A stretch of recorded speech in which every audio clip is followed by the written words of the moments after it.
Hello friends, আমি অর্পণ। তো finally 7টা episode Khaki the Bengal chapter most awarded web series, most anticipated web series দেখে just তোমার সামনে রিভিউ করতে এলাম। কেমন লাগলো, হোয়াটস দ্য ফিলিংস, এটা আজকে তোমার সাথে ফুল শেয়ার করব, কোনো রকম স্পয়লার না দিয়ে একটু একটু করে গল্পটা কিছু ছোঁয়া তোমাদেরকে দেবো, তোমাদেরকে ফিলটা পাওয়ানোর চেষ্টা করবো। যারা যারা দেখোনি তারা অবশ্যই এই রিভিউটা দেখে দেখো প্লিজ। ওয়েব সিরিজটা এটা দেখাটা জরুরি অ্যাজ আ বাঙালি সিনেপ্রেমী হিসাবে, অ্যাজ আ ওভারঅল যারা ওয়ার্ল্ড সিনেমা দেখো বা ওয়ার্ল্ড ওয়েব সিরিজগুলো এখন দেখছো, তারা বুঝতে পারবে যে এই বাঙালি অ্যাক্টার কো অ্যাক্টাররা কী করতে পারেন। একটা ওয়েব সিরিজ যদি খুব ভালো করে তাদেরকে জায়গা দেওয়া হয়, বাংলার সুপারস্টার মেগাস্টাররা যারা রয়েছে, বাংলার যারা অ্যাক্টার অ্যাক্ট্রেসরা রয়েছেন এবং বলিউডের হিন্দি পাড়ার যারা অ্যাক্টার অ্যাক্ট্রেস রয়েছে, তাদের যে কীভাবে কম্বাইন করা, মানে জাস্ট অসাধারণ লেগেছে আমার। ঠিক আছে, তো গল্পটায় আসি। 90s যে কলকাতাটা, 90s কলকাতা মানে বুঝতেই পারছো যে কলকাতার শহরের বুকে বা বাংলায় কোন পার্টি, কোন রাজনৈতিক দলটা তখন ছিল, কোন রাজনৈতিক দলের প্রাধান্যটা তখন ছিল, কোন রাজনৈতিক দল তখন ডমিনেট করত, তাদের প্রভাব কতটা ছিল, সেই রাজনৈতিক পরিবেশের মধ্যে একটা ঘটনা ঘটে। একটা সদি ইন্সপেক্টর, তার পরবর্তীতে পার্টি, সেই সময় কলকাতা শহরে 90s যে রুলিং পার্টি ছিল, বলা যেতে পারে প্রসেনজিৎ চ্যাটার্জি, বরুণ রয়ের যে ক্যারেক্টারটা, সেই ক্যারেক্টারটা জিতকে আনয়ন করে as a honest police officer হিসাবে। কিন্তু সে ভেবেছিল যে সে ডিসঅনেস্ট হবে বা সে যেমনভাবে তার আঙুলে তার খেলার মাধ্যমে তার পকেটে থাকবে সমস্ত আইন, পুলিশ অফিসাররা, সেরকম ভেবেছিল ডমিনেটিং একটা ব্যাপার। বাট সেটা হয় না। কি হয়, জিৎ কি করে, প্রসেনজিতের কথা অবাধ্য করলে তারই বা পরিণতিটা কি হতে পারে, সে কত কিছু ফেস করে, কিংবা জিৎ কতটা সাহসিকতার সাথে কেসগুলো হ্যান্ডেল করে, এবং ওই যে প্রসেনজিতের তত্ত্বাবধানে, প্রসেনজিতের বা বরুণ রায়ের ছায়াতে, ছাউনিতে কলকাতা শহরে, বাংলা জুড়ে, ওয়েস্ট বেঙ্গল জুড়ে যে মাফিয়ারা আবর্তিত হয়, যে ক্রাইমগুলো ঘটে, যে রেপগুলো ঘটে, যে সন্ত্রাসবাদটা চলে প্রসেনজিতের ছাউনির মধ্যে, সেইটাকে কিভাবে চিড়ে দেবে জিৎ বা কি করে ভেঙে দেবে, সেটা দেখতে গেলে গল্পটা অবশ্যই দেখ। পুলিশ অফিসার মানে যে চরিত্রটা জিৎদা প্লে করেছে, তার নাম হচ্ছে অর্জুন মিত্র, তার যে ক্যারেক্টারটার নাম। গোটা ওয়েব সিরিজ জুড়ে 7টা এপিসোড জুড়ে জাস্ট কাঁপিয়ে রেখে দেবে। একমাত্র জিৎদার স্পেস কম রয়েছে এখানে ফার্স্ট এপিসোডে, যেটা 1 ঘন্টার ওপরে যে এপিসোডটা রয়েছে। বাট তার পরবর্তী থেকে আসল তাকে স্পেসগুলো দেওয়া হয়, যে মারধরগুলো করে, যে অ্যাকশানগুলো করে, ওই যে চেজিং সিনগুলো রয়েছে।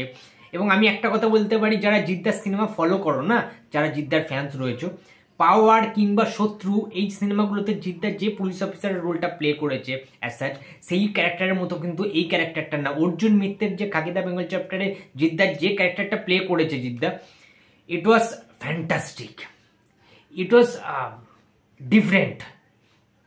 মানে এইরকম সিরিয়াস একজন পুলিশ অফিসার, এবং যার এতটা ক্ষুরোদার বুদ্ধি, এতটা কুল, এতটা কাম, এবং তাকে যেভাবে বুম্বাদা ইউজ করার চেষ্টা করেছে, প্রসেনজিতের সাথে জিদ্দার যে মুহূর্তগুলো রয়েছে, যে সিনসগুলো রয়েছে, যে কাভারগুলো রয়েছে, ওই ফ্রেম টু ফ্রেমগুলো দেখতে দেখতে না তোমরা ভাববে যে এত হলায় গলায় বন্ধুত্ব, এত আন্তরিকতা, অন্তরঙ্গ বন্ধুত্ব জিদ্দার সাথে বুম্বাদার।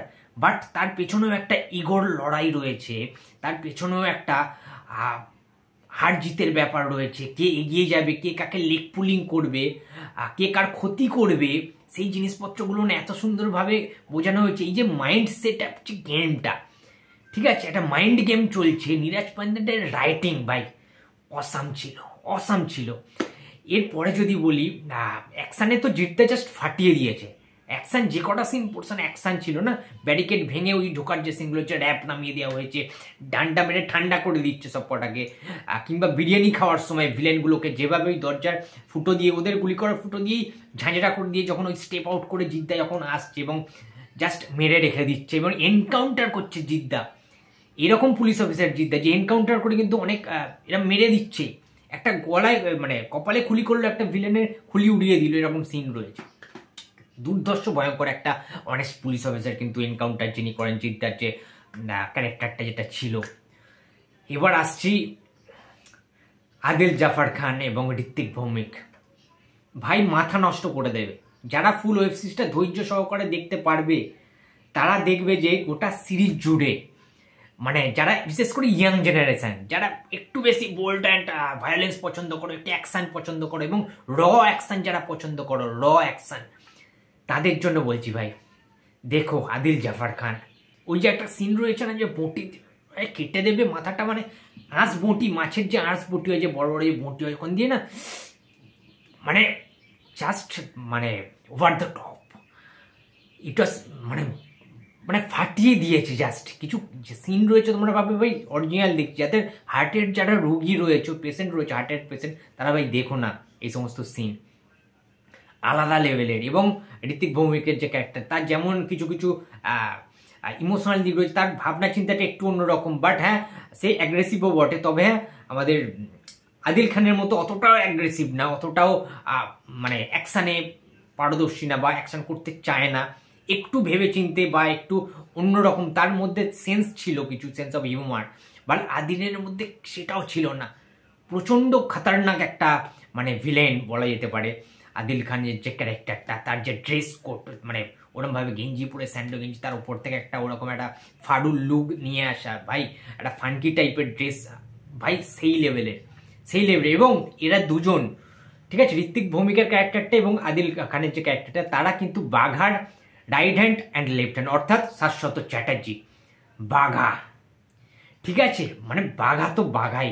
চপার দিয়ে যেভাবে ফার্স্টেই সুমিত গাঙ্গুলিকে মেরে দেবে, পেটটা চিড়ে দেবে না ভাই, মাথা নষ্ট, বুক থেকে পেট অব্দি চিড়ে দেবে সুমিত গাঙ্গুলি কটা চোখের ওই ভিলেনকে।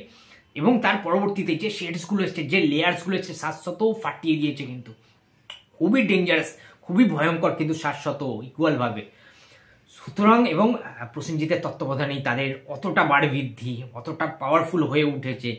এবং বুমবাদার যে ক্যারেক্টারটা, ভাই গোটা সিরিজ জুড়ে প্রসেনজিৎ চ্যাটার্জি প্রমাণ দিয়ে দিলেন আবারও যে তিনি ইন্ডাস্ট্রি। প্রসেনজিৎ চ্যাটার্জির ক্যারেক্টারটা যে কোনো ক্যারেক্টারকে জাস্ট খেয়ে নিয়েছে, গিলে খেয়ে নিয়েছে জিদ্দার ক্যারেক্টারটাকে, প্রসেনজিৎ চ্যাটার্জির ক্যারেক্টারটা।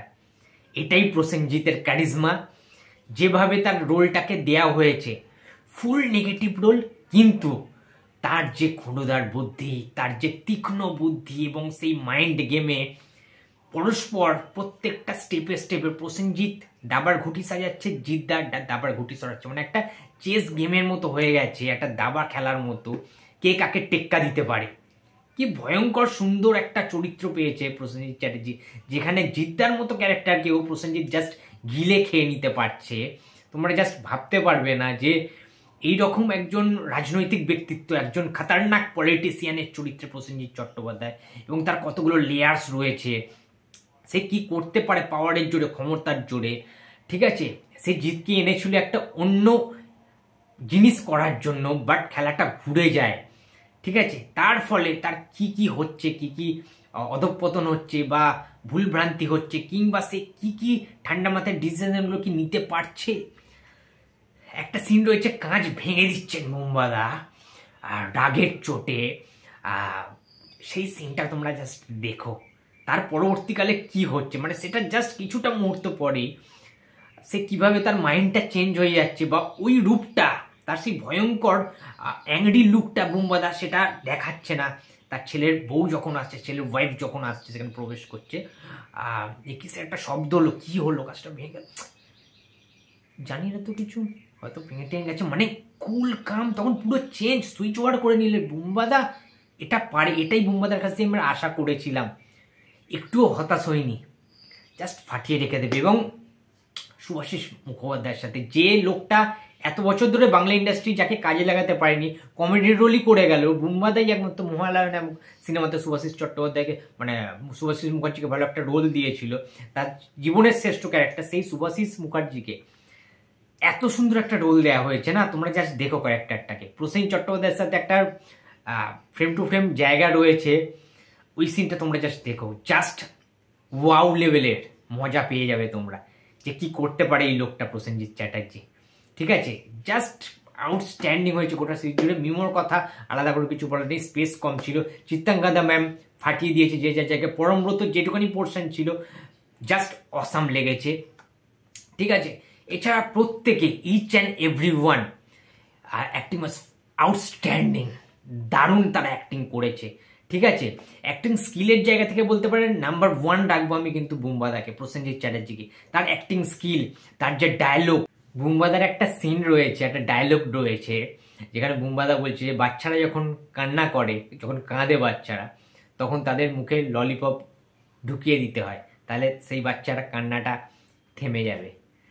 সো এই যে ব্যাপারগুলো প্রত্যেকটা জায়গায়, জিদ্দারও কিছু কিছু ডায়লগ ছিল অসাম, যেগুলো ওই কান পাকার মুরগাবান, ওই যে জায়গাগুলো ছিল, যে পোর্শনগুলো ছিল না, ইম্প্যাক্ট ফেলেছে ভাই। এইরকম সিরিজ আমি আগে কখনো দেখিনি সত্যি কথা বলতে গেলে। এতগুলো এপিসোড একসাথে টানা দেখে জাস্ট রেস্টও নিতে হয়েছে, এমন না যে টানাই আমি দেখছি কোনো রেস্ট নিচ্ছি না, এটা না, মানে মাথা ফাতা, মানে কি টানা তো এতক্ষণ দেখা, মানে বুঝতেই পারছো, হলে আমরা 2.5 ঘন্টার সিনেমা দেখতে গিয়েই হাফ টাইমে একটু বেরোই, ইন্টারভেলের টাইমে। সুতরাং ওয়েব সিরিজ মানে একটু তো রেস্ট নিতে হবে। মানে হেভি হেভি লেগেছে খাকি দ্য বেঙ্গল চ্যাপ্টার, তোমরা ফুল মজা পেয়ে যাবে। পুরো অ্যাকশন, রাজনৈতিক প্রেক্ষাপটে পলিটিক্যাল অ্যাকশন থ্রিলার যাকে বলে, পুরো ঠিক সেই রকমই হয়েছে। দুর্দান্ত দুর্দান্ত হয়েছে। ঠিক আছে, পলিটিক্যাল পার্টি কিভাবে একটা পুলিশ ইউনিভার্সকে বা আমাদের আইনি যে প্রলেপটা, ঠিক আছে, তাদেরকে কিভাবে ডমিনেট করছে, এবং আইন কিভাবে অনেস্টির পথে নিজের জায়গাটা বজায় রেখেছে, কি কি জিনিসপত্রগুলো ঘটছে সমস্ত কিছু দেখতে পাবে। সন্ত্রাসবাদ কিভাবে চলছে, মাফিয়া কিভাবে আবর্তিত হয়, দারুণ দারুণ লেগেছে। আমি out of 10 Khaki the Bengal চ্যাপ্টারকে অবশ্যই 9 দেবো, অবশ্যই। তো বন্ধুরা, এই ছিল আজকে আমার ভিডিও। তো ভিডিওটি যদি ভালো লাগে তো প্লিজ লাইক করো, কমেন্ট করো, শেয়ার করতে ভুলো না। যদি চ্যানেলে নতুন হয়ে থাকে তো প্লিজ সাবস্ক্রাইব করে দিও। তোমাদের সিরিজটা কেমন লেগেছে অবশ্যই কমেন্ট বক্সে জানাতে ভুলো না। তো দেখা হচ্ছে আবার নেক্সট কোনো ভিডিওতে। তো টাটা।